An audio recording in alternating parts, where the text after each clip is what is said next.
Hello friends, welcome to my channel Ranavitha Raj blogs. So ముందుగా అందరికీ వినాయక చవితి శుభాకాంక్షలు అండి. మీరు ఎప్పుడు హెల్తీగా హ్యాపీగా ఉండాలని, అలాగే మీరు ఎప్పుడు ఎటువంటి కార్యాలు మొదలుపెట్టినా ఎటువంటి విఘ్నాలు రాకుండా చూసుకోవాలని విఘ్నేశ్వరుని మనస్ఫూర్తిగా అయితే కోరుకుంటున్నాను. మేమైతే ఈ వినాయక చవితిని చాలా బాగా జరుపుకున్నాము. అండ్ మీరు ఎలాగో జరుపుకున్నారో నాకు కామెంట్ చేయండి. ఈరోజు ఈ వీడియోలో మేము వినాయక చవితి ఎలా జరుపుకున్నామో మా పూజా విధానం అయితే మీకు చూపిస్తాను. అయితే మనం ప్రతి సంవత్సరం వినాయక చవితిని భాద్రపద మాసంలో శుద్ధ చవితి నాడు వినాయక చవితి జరుపుకుంటాం కదా. అయితే ఈ సంవత్సరం కూడా మనం అలాగే వినాయక చవితిని జరుపుకుంటున్నాము. మనకి వినాయక చవితి పండుగ అంటేనే ముందు రోజు నాడే హడావుడి అనేది మొదలవుతుందండి. ముందుగా మార్కెట్కి వెళ్ళి వినాయకుని బొమ్మను తెచ్చుకోవడం, వినాయకుడి పూజకి కావాల్సిన పూజా సామాగ్రిలు, పండ్లు, పలహారాలు, అరటి డప్పులు అన్నీ తెచ్చుకోవడం అనేది ఫుల్ సందడిగా అయితే జరుగుతుందండి. ఇంకా ఇంటికి వచ్చినాక పడుకునే ముందు వంటగదిని ఇంటిని అన్నీ బాగా శుద్ధి చేసుకుని శుభ్రం చేసుకుంటాము. ఆ మరుసటి రోజు తెల్లవారుజామునే నిద్ర లేచి ఇల్లు వాకిలి అన్నీ శుభ్రం చేసుకొని, బయట వాకిలి శుభ్రం చేసుకొని, ముగ్గులు వేసుకొని మనం తలస్నానాలు చేసేసి ఫ్రెష్ అయ్యి స్వామివారికి నైవేద్యాలు అనేది ప్రిపేర్ చేసుకుంటాము. ఒకవేళ ఓపిక లేని వాళ్ళు ఎవరైనా ఉంటే నైవేద్యాలు తయారు చేయడానికి స్వామివారికి ఇష్టమైన కుడుములైనా తయారు చేసుకోవచ్చండి. మనము స్వామివారికి శ్రద్ధగా భక్తితో పూజ చేయడం ఇంపార్టెంట్ అండి. మనము స్వామివారికి ఎటువంటి నైవేద్యం పెట్టినా ఆయన మనస్ఫూర్తిగా స్వీకరిస్తారు. అందుకే మేము కుడుములు, పులిహోర అండ్ పరమన్నము, వడపప్పు, సలివిడి, పానకం అయితే చేసి పెట్టమండి. ఇంకా నైవేద్యాలు చేసే వాళ్ళు ఎవరైనా ఉంటే చాలా రకాలుగా నైవేద్యాలు చేయొచ్చు. బూర్లు, గారెలు అని చాలా రకాలు ఉంటాయి. సో మేము అవన్నీ ఏం చేయలేదు. ఇప్పుడైతే ఇంకా స్వామివారికి నైవేద్యాలు అయితే ప్రిపేర్ చేసేసుకున్నామండి. ఇంకా పూజకి అది డెకరేషన్ చేసుకోవడానికి రెడీ అవుతున్నాము. సో బ్యాక్గ్రౌండ్ డెకరేషన్, లైటింగ్ అదంతా మా హస్బెండ్ నిన్న నైటే రెడీ చేసేసారండి. సో మేము ఎర్లీ మార్నింగ్ పూజ మండపం ఒకటే చేసుకుంటున్నాం అనమాట. సో పూజ డెకరేషన్ అంటే నాకు వచ్చినట్టు వరకు మాకు సింపుల్గా అయితే చేసుకున్నామండి. ఎక్కువ డెకరేషన్ అది ఏం లేకుండా సింపుల్గా అయితే రెడీ చేసుకున్నాము. ఇంకా బియ్యం అది పేట పెట్టి బియ్యం అది వేసినాక ఇంకా గణేష్ని ఓం గణేశాయ నమః అని 3 సార్లు చెప్పించి గణేష్ని కూర్చోబెట్టానండి. ఇంకా ఆయనకు చిన్న బొట్టు పెట్టి ఇంకా చిన్న చిన్న డెకరేషన్స్ అయితే పువ్వులు అవి పెట్టడం అయితే స్టార్ట్ చేశాను. ఇంకా మనం ఒకసారి పూజలో కూర్చున్న తర్వాత మళ్ళీ లేవకుండా పూజకి కావాల్సిన సామాగ్రిలని పక్కనే పెట్టుకొని సిద్ధం చేసుకోవాలి.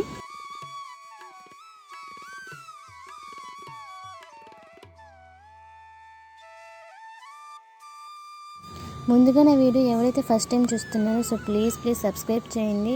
అండ్ ఈ వీడియో ఎక్కడ స్కిప్ చేయకుండా ఫుల్గా చూడండి.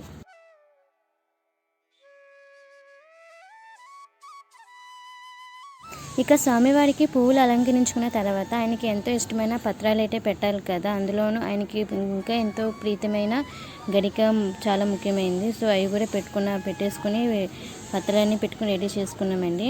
మేమైతే పళ్ళు, పలహారాలు ఎలా పెట్టుకున్నాము. మాకు పాలవెల్లి కట్టేయడానికి పాలవెల్లి లేదు. సో అందుకని ఇట్లాగా ఒక ట్రేలో వేసి పెట్టాను. అరటి డప్పులు అవి కూడా పెట్టుకొని రెడీ చేసుకున్నాము. బట్ నెక్స్ట్ ఇయర్ ఖచ్చితంగా పాలవెల్లి అయితే గ్యారెంటీగా పెడతామని అనుకుంటున్నానండి.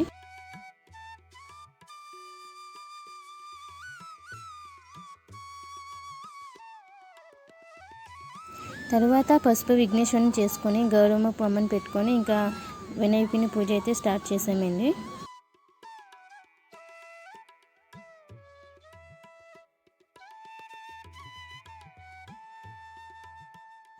తర్వాత ఇంకా ఫోన్లో విఘ్నేశ్వరుని వ్రతకథ పెట్టుకొని ఇంకా విఘ్నేశ్వరి పూజ అయితే మొదలు పెట్టుకొని కథ వింటూ పూజ చేసుకుంటున్నాం అన్నమాట. నైమిషారణ్యంలో సూత మహర్షి శౌనకాది ఋషులకు విఘ్నేశ్వర ఉత్పత్తి, చంద్రదర్శన దోషంను దానిని నివారించే పద్ధతిని గూర్చి చెప్తున్నాడు. పూర్వం గజరూపంలో గల రాక్షసుడు శివుణ్ణి గూర్చి ఘోర తపస్సు చేశాడు. అతడి తపస్సుకు మెచ్చుకుని పరమేశ్వరుడు ప్రత్యక్షమై వరం కోరుకోమన్నాడు. అగజాసురుడు పరమేశ్వరుణ్ణి బాగా స్తోత్రం చేసి, స్వామి నీవు ఎల్లప్పుడూ నా ఉదరంలోనే ఉండాలని కోరాడు. శివుడు అందుకు అంగీకరించి రాక్షసుల పొట్టలో మొరపెట్టుకుంటుంది. ఓ మహానుభావ, పూర్వం భస్మాసురుని బారి నుండి నా భర్తను రక్షించి నాకు ఇచ్చావు.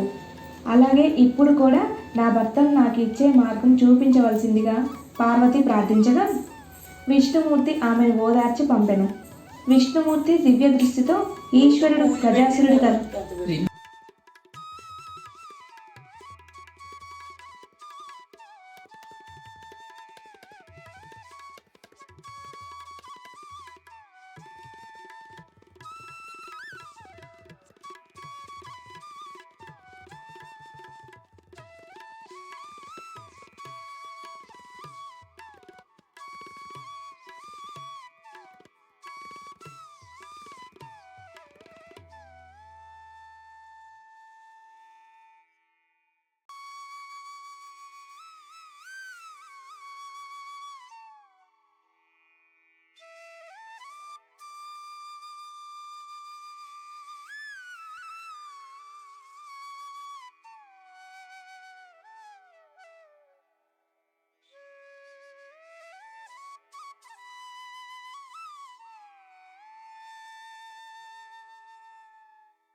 సో ఫైనలీ మా వినాయక చవితి పూజ 10:15 కల్లా కంప్లీట్ చేసేసుకున్నామండి. ఎందుకంటే 12 లోపు పూజ చేసేసుకోవాలని చెప్పారు. సో ఇంకా పూజ అయితే అయిపోయింది కదా అని ఇంకా అందరం కూర్చొని ఇంకా టిఫిన్లు అయితే చేస్తున్నామండి. టీవీలో ప్రోగ్రామ్ చూస్తే ఈటీవీ ప్రోగ్రామ్ వస్తుంది కదా, ఏ అకేషన్కైనా ఈటీవీ ప్రోగ్రామ్ చేస్తారు. సో ఆ ప్రోగ్రామ్ మిస్ అవ్వకుండా చూస్తాం మేము. సో మీకు నా వీడియో నచ్చితే ప్లీజ్ లైక్ చేయండి అండ్ షేర్ చేయండి and please do subscribe.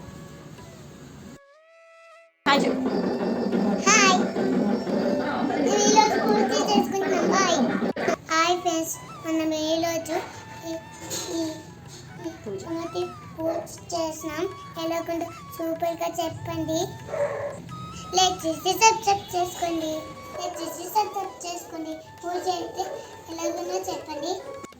So చూసారు కదా మా అమ్మాయి ఎలా చెప్పిందో. సో ప్లీజ్ తన కోసమైనా మీకు నా వీడియో నచ్చితే ప్లీజ్ లైక్ చేయండి అండ్ ఫస్ట్ టైం చూస్తే ప్లీజ్ సబ్స్క్రైబ్ చేయండి.